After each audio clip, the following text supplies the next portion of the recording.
Welcome back to 30 at 6 on Cecil TV. I'm Alison Donley, and today is Monday, November 4th.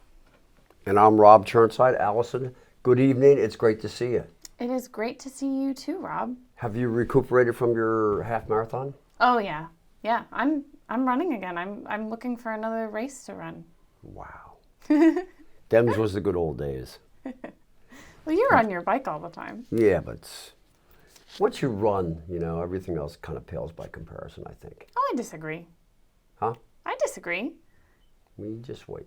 You just wait, Missy. Anyway, I had a busy day today. I kept busy. Yeah, tell me what you did. Well, we fell back, over the weekend. Yes, we did. We gained an hour. An hour of sleep. Yes, an hour of sleep. And lost an hour of sunlight every day until we changed the clocks back to where they should properly be, in my opinion. Oh, that's funny. My dad disagrees. He thinks this is the way. Well, this is the way it is, really is. Daylight savings time was like a modification, an artificial modification. Anyway, Right. I cleaned up a camper top shed, which is a camper top on top of a perimeter of pallets. Okay. My own invention. I thought it was great. My wife didn't like it, so I got rid of it. And I took out fence posts. You know the trick to taking out fence posts? No. You dig around them and you pour water in them, and then you rock them back and forth. Oh, So okay. it's Makes still sense. a lot easier, but it's... And then I laid a fire in my pit with all the brush from cleaning the fence line. Yeah, you were telling me you need a burn permit for that. Well, if you have a pit, you don't need a burn permit. Oh, okay. But if you burn stuff, and residents and homeowners, people should know that if you burn stuff in the open, you need to go to the health department, Environmental Health Services, and get a burn permit. You can call 410-996-5550 and ask for environmental health. And then you get a permit for a modest fee that enables you to burn either for like 6 months or a year. And there's certain things you have to have certain distance from flammable materials and stuff Right, like that, yeah. and do it, I think, after 4 o'clock. Safety first. But it's a good thing, and it's, of course, it helps the environment, and it protects the Yeah, first to environment. be regulated. Yeah. Like Alan's going to talk about protecting the environment, Alan McCarthy, when he comes on tonight, right? Yeah. So Alan will be on the show tonight. There'll be dialogue with leadership, and I would like to ask him about the deal that the state of Maryland and Exelon have reached around cleaning up the sediment at the Conowingo Dam. So he'll be talking about the environmental effects of that and some other things. And then we've also got Doris Behnke from the University of Maryland Extension Office talking about the spotted lanternfly quarantine that is in effect for Cecil and Harford Counties. Beautiful but deadly, right? Beautiful but deadly. Beautiful but deadly, and that means that you should kill them if you see them.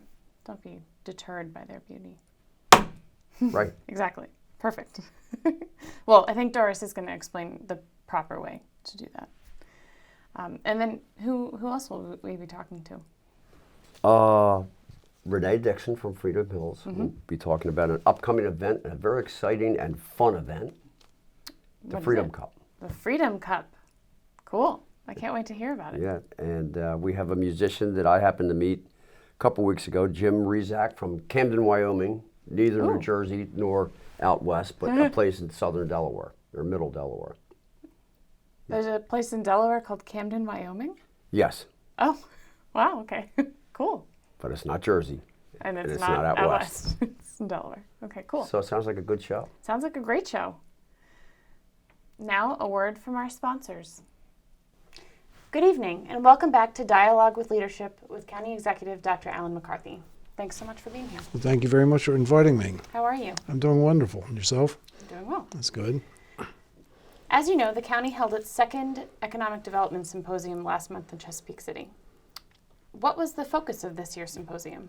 The focus was economic development in Chesapeake City and throughout Cecil County. We discussed many issues, and most of it pertained to commercial development on the Route 40 corridor. And was it a success? Yes, it was a roaring success. People are very happy. We're starting to see increased development of residential homes for people moving to the county because they've acquired jobs at Amazon, Lidl, True Air. So it's really a roaring success. What would you say were the highlights of this year's symposium? The highlight of the symposium was basically the general manager of the Great Wolf Lodge basically spoke about economic development and the impact that the Great Wolf Lodge would have on Cecil County. Speaking of economic development, what's going on at Bainbridge? Well, Bainbridge is another interesting story. We've been at that for, well, since I've been in the government, we've been at it for 7 years, but the facility has basically been dormant for 47 years. We are moving along quite well. We have a developer who wants to put up roughly 3.5 million square feet of new commercial space. We're putting in a new wastewater treatment facility, which will accommodate all Port Deposit as well as Bainbridge's development. And I've asked the governor to basically for capital appropriations of $4 million to help put in infrastructure on the Bainbridge site itself. The county is willing to move forward with this, and if we can get that money, get that initial infrastructure in place, I think it's a done deal. Hopefully be breaking ground in 2 years. That's very exciting. Maryland reached a deal with Exelon on water quality and sediment around the Conowingo Dam, and it includes $47 million for sediment removal to be used over the course of the next 50 years. What do you think of this arrangement? I don't think it's a good deal. Talk about that a little more. The reason I don't think it's a good deal is you just mentioned one of the issues. There $50 million will go to removing sediment over the next, or $47 million for the next 50 years. That comes to less than $1 million a year. Right. The major issues there is basically the sediment, which is the nitrogen. Sediment is number one. We have nitrates and phosphates, which basically pollute aquatic precipitation, causes algae blooms in the river, and it really doesn't address any of that issue. Mm-hmm. They basically have money for other things such as mussel remediation. Right. And the eels? Eels, another problem. But one of the issues is anytime we have a major flooding event, those mussels will be washed away. And if they're not washed away, they'll be buried in so much mud like the oysters were in the previous rainstorm that they can't survive. Right. And so the deal involves the Exelon and the Army Corps of Engineers removing debris back to 2018 levels. Is that correct? Well, 2018 level was last year. Now keep in mind that was already their obligation to do it before they even did the settlement. Mm-hmm. So basically I think they're willing to take away 420-yard containers worth of tree trunks and what else comes down the river every year. Well, that's what they got last year. Right. So that's no great shakes for Maryland or anybody else. Mm-hmm. So this is very, very cheap. I mean, Exelon's a multi-billion-dollar a year corporation, and they're offering us less than $4 million every year for the next 50 years. Mm-hmm. And I don't think there's any escalators for the cost of basically doing the business either. Right. Is there any recourse?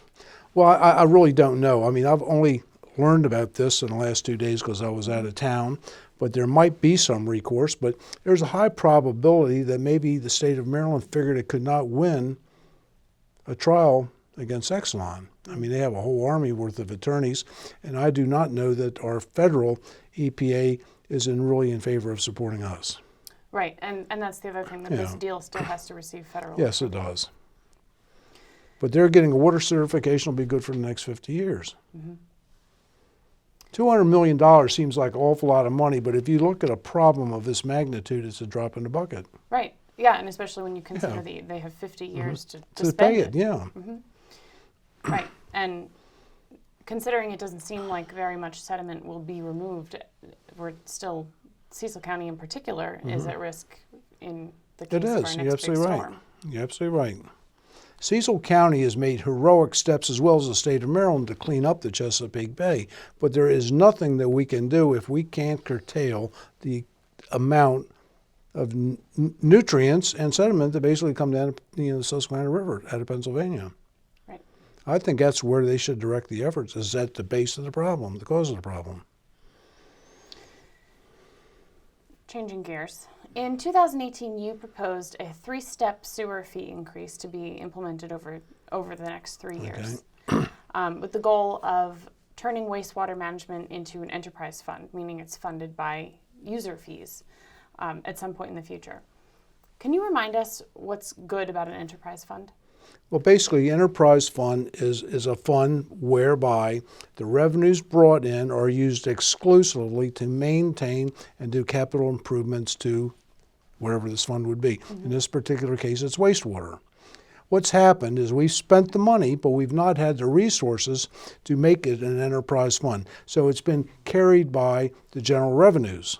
So people who are on well and septic are paying tax dollars into the general fund, which then is subsidizing the enterprise fund. The only way that this can make a viable fund is to have more people hooked up to water and sewer. That's being done by the county by bringing in new businesses. For example, Exelon, well not Exelon, but Amazon, Lidl, True Air, Medline are all basically hooked up to the water systems. We're putting sewer right now on Route 40, which basically increases the client base. So the more people that pay into the service, the less everybody has to pay. Another big problem with this is while we've done this project is very few people have hooked up to it because it was really never mandated. The capital expenses to do these projects is tremendously high. The infrastructure will last for probably 100 years, but we need to have more people hooked up to defer the rates. Now, the county, because it had to borrow money constantly to pay this, we were like $8 million in the hole. So as a result, if I did not identify these issues and correct them, we would lose our bond rating. To give you an example, I raised these rates. We've done studies all through, ever since, 3 studies since 2010. And every time they did a study, recommendations were made to the county to do certain things to avoid this problem we're having right now. And guess what? They never did anything. So I had no recourse but to raise the rates as much as I didn't want to in order to bring this thing into some sensible financial position. So the council opted not to make a decision on the third set of rates back in 2018. So they will have to make a decision. Make another decision. In That's right. 2020. Do you have a feel for what will happen to the fee structure this year or next year? Well, I would like to see them, even if they move it out over a number of years, but we need to continue to get this position, the wastewater enterprise fund, in a position where it's not losing money. That's what we need to do, because it's eventually going to have to be done. It's the only way it can be done. So it'd be easier to basically identify and correct the problem now than it would be to let this go on any longer. I know the people don't want to pay a higher rate, but we have no choice. We have 2 ways: either increase the fees or increase the hookups. And I say increasing the hookups is what we need to do. Well, and it seems that the idea is that the enterprise fund will make it such that the users are the ones who are paying for it. You're absolutely right. Especially with the larger corporations. There's lots of advantages to this. Any other updates? No, not at this particular point in time. Dr. Alan McCarthy on Dialogue with Leadership. Thank you so much. Well, thank you. Have a good evening, okay? You too. Welcome back to 30 at 6. The Maryland Department of Agriculture has issued a quarantine for all of Cecil and Harford counties on transportation of materials that may contain lanternflies. Doris Behnke, thanks so much for being here. Thanks for inviting me. So you are from the University of Maryland Extension Office. I am. Will you remind us about the spotted lanternflies? What is some background on those? Well, the spotted lanternfly has been in the United States since 2014. It came into the United States as eggs in some gravel into Berks County into like a landscaping company. And Penn State Extension has been doing a fair amount of research on it, trying to understand. And the invasive insect is a plant hopper, which feeds on over 70 different plants and crops. And it's in quarantine in, I think, 14 counties right now in Pennsylvania. There's a quarantine in one of the counties in Delaware, one in New Jersey. So the lanternflies are getting around, and we believe that they're being spread by man because they are an excellent hitchhiker. They get onto items of all sorts, and then when man moves them, they get moved into new areas. So that's part of why there is a quarantine, because there have been populations found this year in Cecil County that are concerning our regulators that they will be spreading if we don't take action. And why is it concerning? Why are spotted lanternflies, why is it important that there have been sightings recently?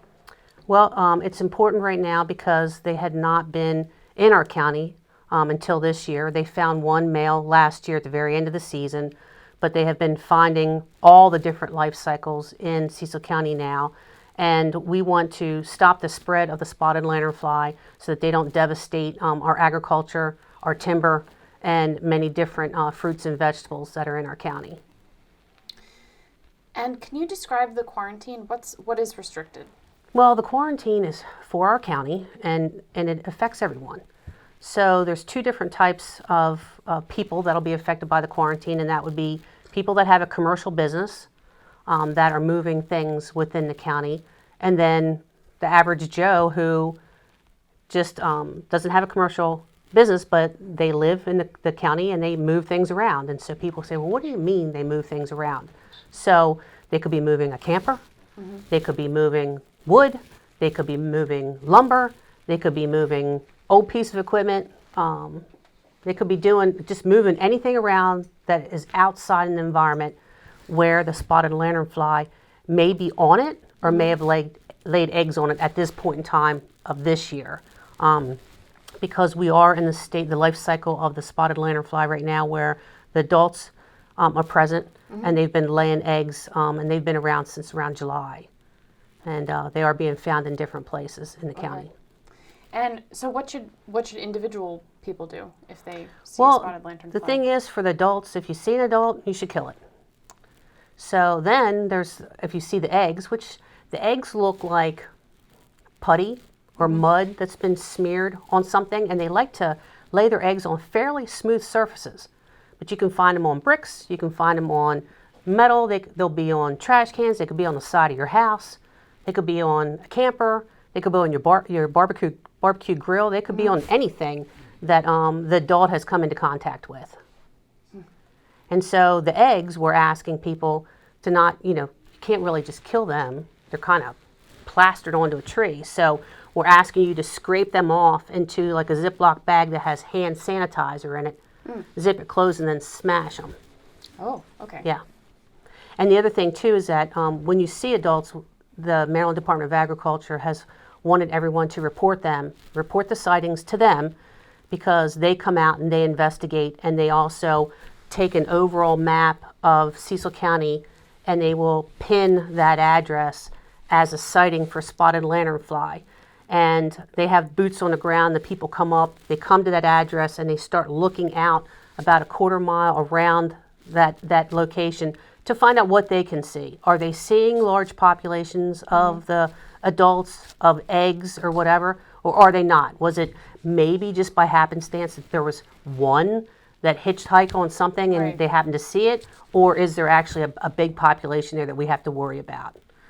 But the other thing too is that they're not just worried about the spotted lanternfly, they're worried about the tree that it likes to feed on. We talked about that the last time we were here, about the tree of heaven, which is the Ailanthus altissima tree. And that's also from China.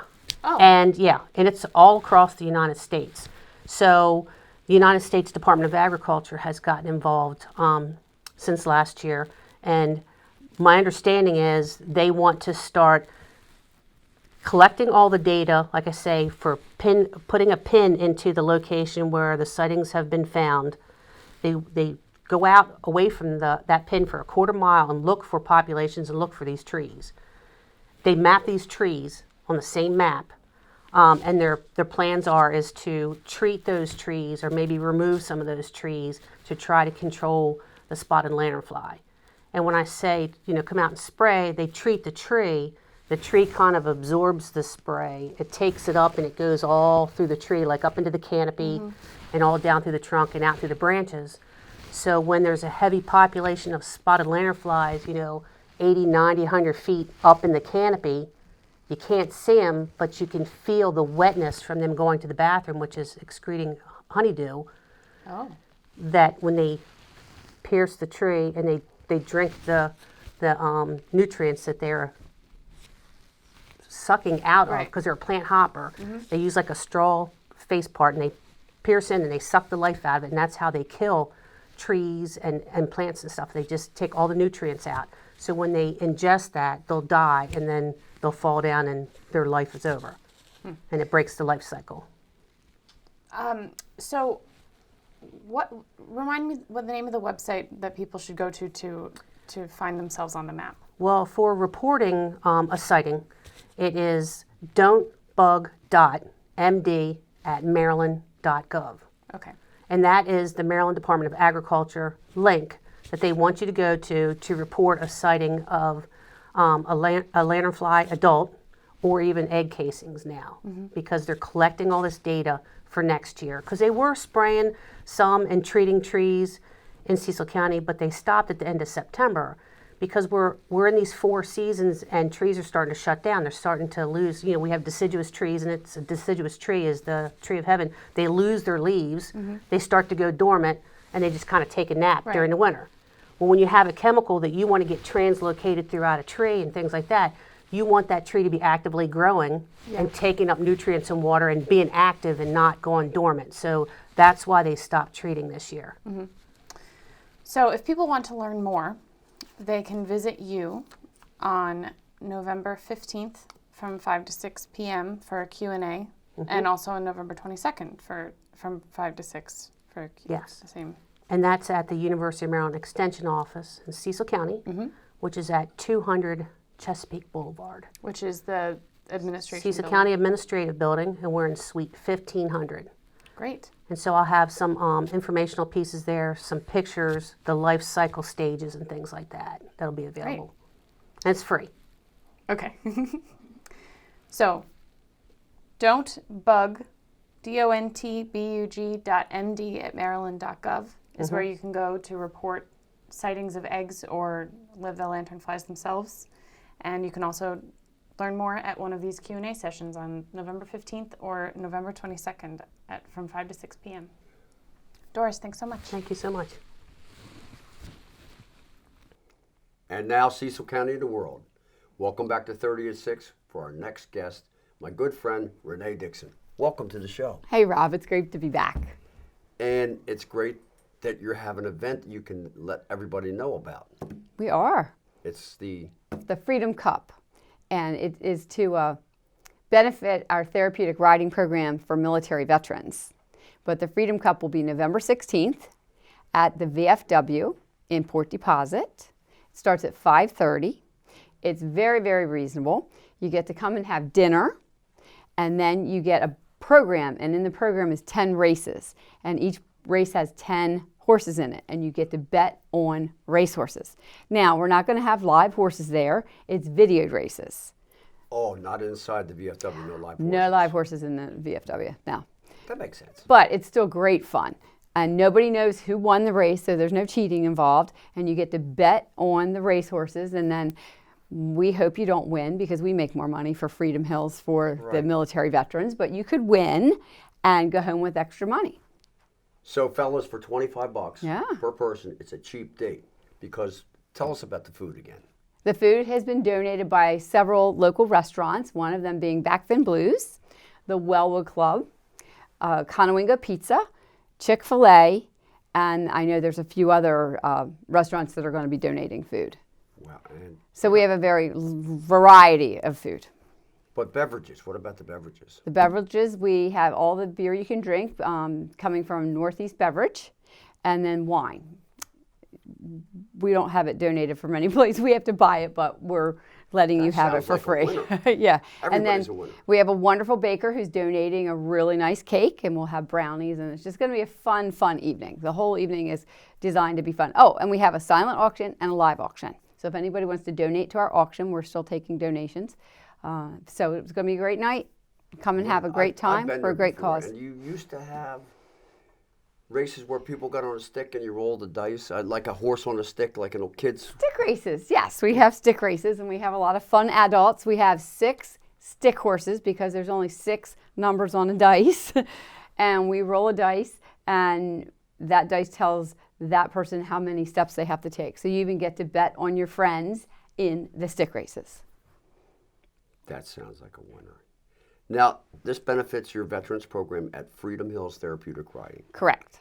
Who else, for our viewers who don't know, who else do you serve at Freedom Hills? Well, we are into our 37th year of serving people who happen to have mental, physical, and or emotional difficulties.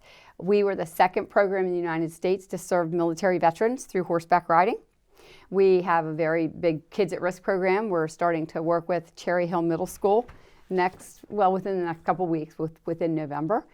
We will be working with McVets, which is a homeless shelter for veterans, and it's located down in Baltimore, and they're going to start back with us mid-November.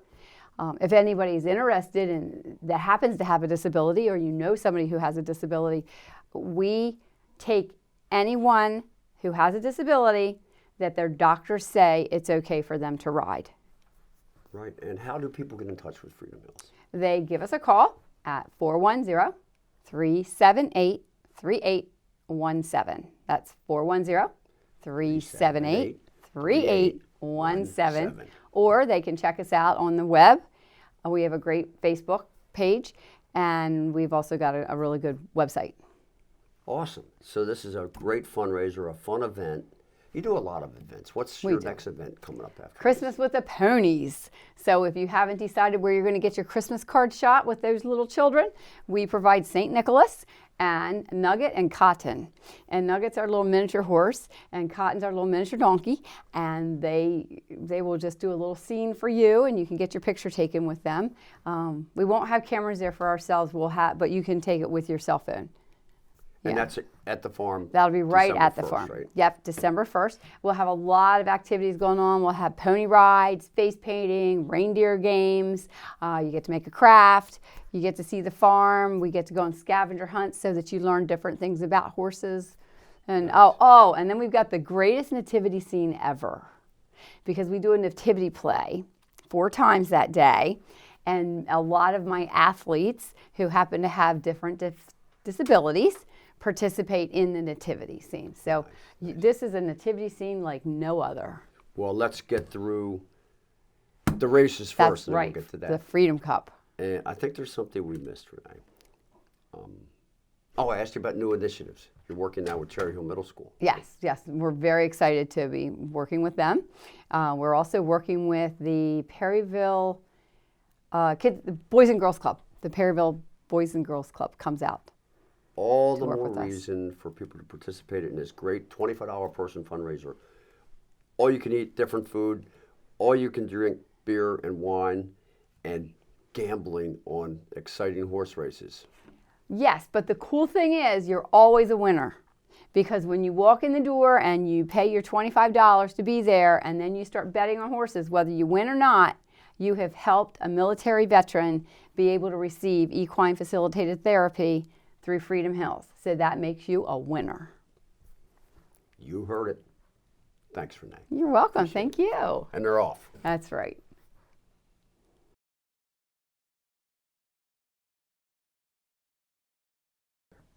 And now Cecil County and the world. We're in for a special musical treat. My good friend Jim Rezak came all the way here from Wyoming. Camden, Wyoming, right? Welcome to the show. Thanks for having me. Really appreciate it. Clarify for our viewers where Camden, Wyoming is. Well, it's often called Camden. Yeah, Camden, Wyoming. It's really Wyoming is where I'm from, but you blink and you miss either one of them. So it's the Dover area, just south of Dover. Yeah. Okay. But yeah. Because you didn't have a cowboy hat. That's what typically really went on from out west. Right. And of course, if I just said Camden, you'd have to tell them you're not from Jersey. What exit? Right. Anyway, Jim, you're going to play some songs for us tonight. I met you at the Cecil Festival. Yes. Down at the Blue Earl Brewery. That's hard to say. Yeah, it is. That's a mouthful. And you had you got the same kind of look. You had like a gas station shirt on. Yes, I did. What's that all about? It's something I stumbled into years ago. I used to be in a rockabilly band. And if you wore bowling shirts, or if you weren't wearing a bowling shirt, you were wearing a gas station shirt. And I was given a couple, Texaco shirts, so that became the uniform, I guess. And I kind of every now and then just keep going. This is 15 years ago or more. And I'll have a gig and I'll grab that shirt. So I started buying more of them. And I put my little tag on it. I almost wore one tonight, but I didn't. So not only is your look distinct, but your music is distinct. You write original songs? Yes, I do. Been playing guitar all my life, but it wasn't until about 9 years ago I started writing music because of another band, Runaway Train, that I had been in, and it was the right time for me. I'd piddled around with stuff over the years, but it wasn't until 9 years ago. And then once I started writing, I didn't stop. I just kept writing. I write every day or at least every couple of days. Awesome. And how would you describe your original tunes in style? Bad. No.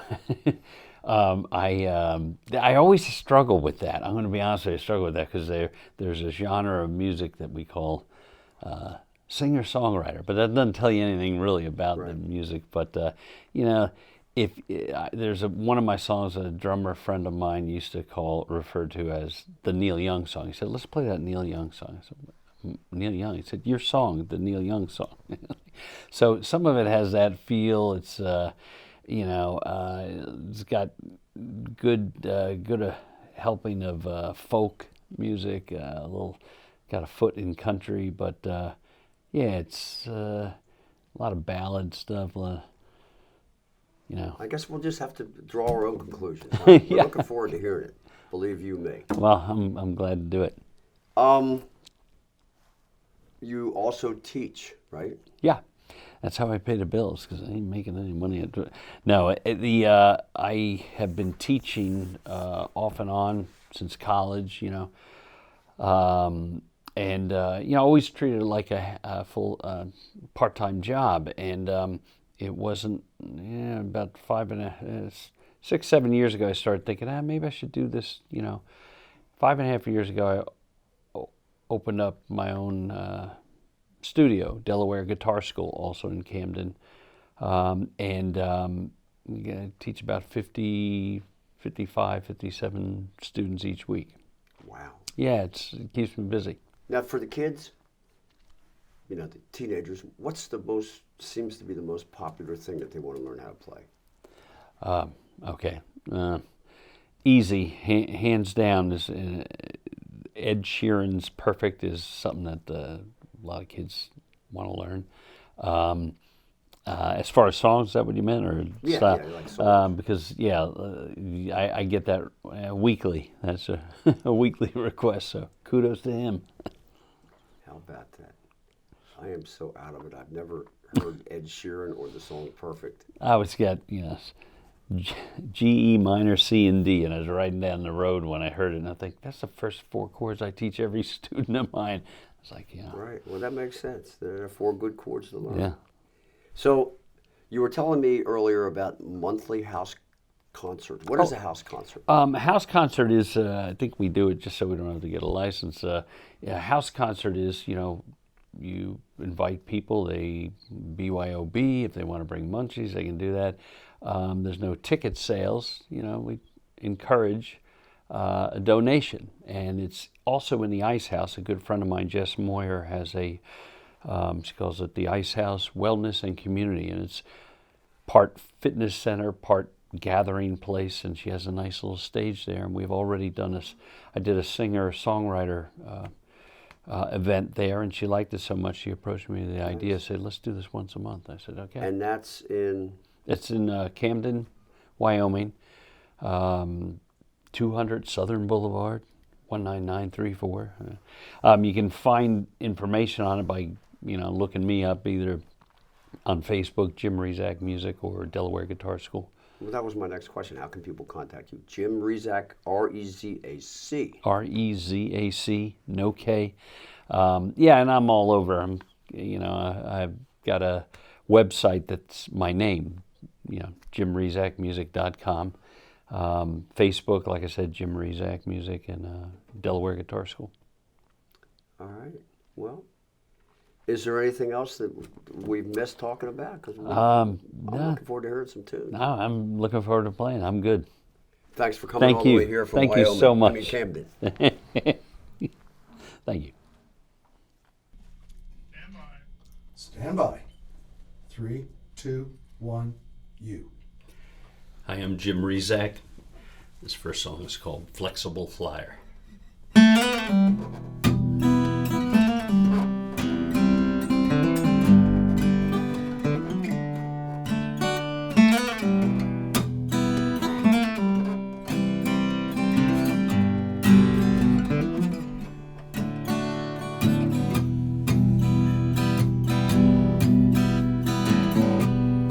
I'll be your lightning when your clouds roll away. Flexible flyer on that winter day. I'll be your mattress when your bones are tired. Your retro rocket when your engines have fired. I'll be your moon angel, bluer than blue. I'll be your moon shadow.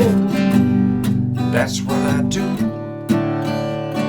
Look into the sky and see where you and I began.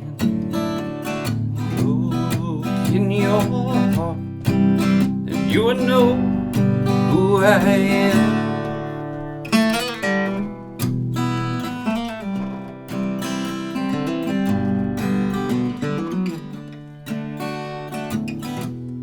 I was your floating spaceship in '63. Million waves like a million hands rolling up from the sea. They pull you away, they're pulling you back, they're pulling you home. I'm letting you go, but I'm letting you know you ain't going alone. I'll be your moon angel, bluer than blue. I'll be your moon shadow. That's what I do.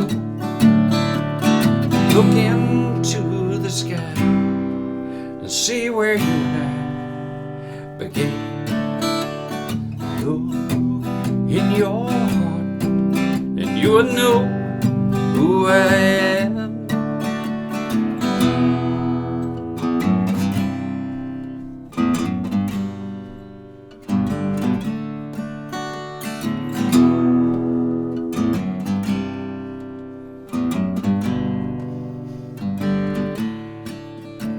I'm not out of my head, but you're out of your mind. Doesn't matter to me, but it matters to the time. Something you said stuck in my head. You can land safely home, but you're better off dead. Been here before, it's just not okay. I've been here before, it's just not okay.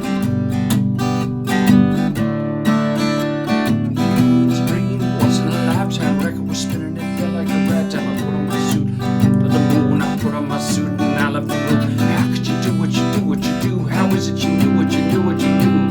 Anytime, any place, nothing but lies in all of this space. I'll be your moon angel, bluer than blue. I'll be your moon shadow. That's what I do.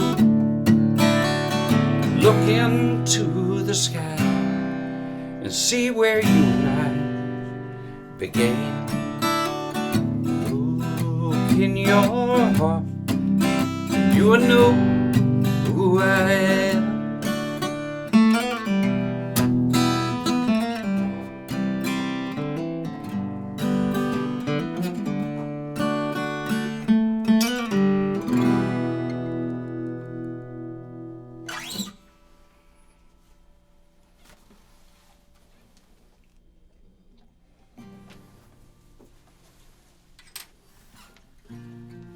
This next one's called Paper Cup.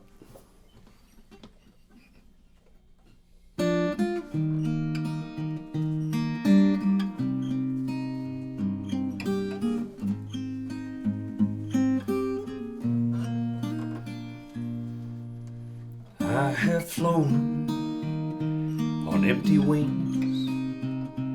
I've been shown what sadness brings.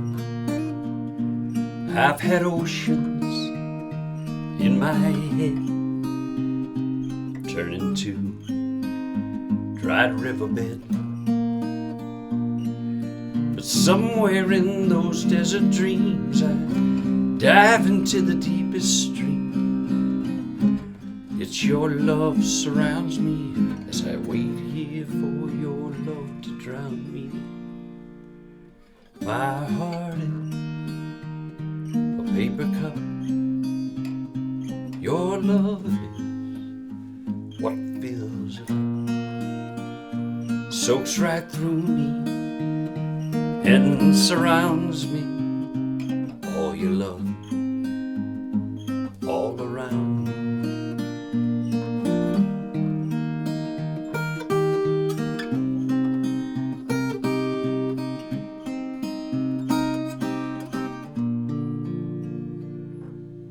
Love is water, love is ice, love can drown or baptize. I've been years without the rain, now I know love's other name.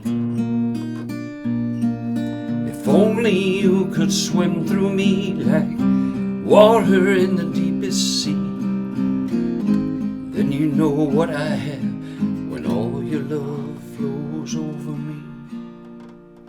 My heart is a paper cup. Your love is what fills it up. Soaks right through me and surrounds me. All your love all around me. Sometimes I fill up my sea with the notion, then I float in my boat of sleep on your ocean. My heart is a paper cup. Your love what fills it up, soaks right through me and surrounds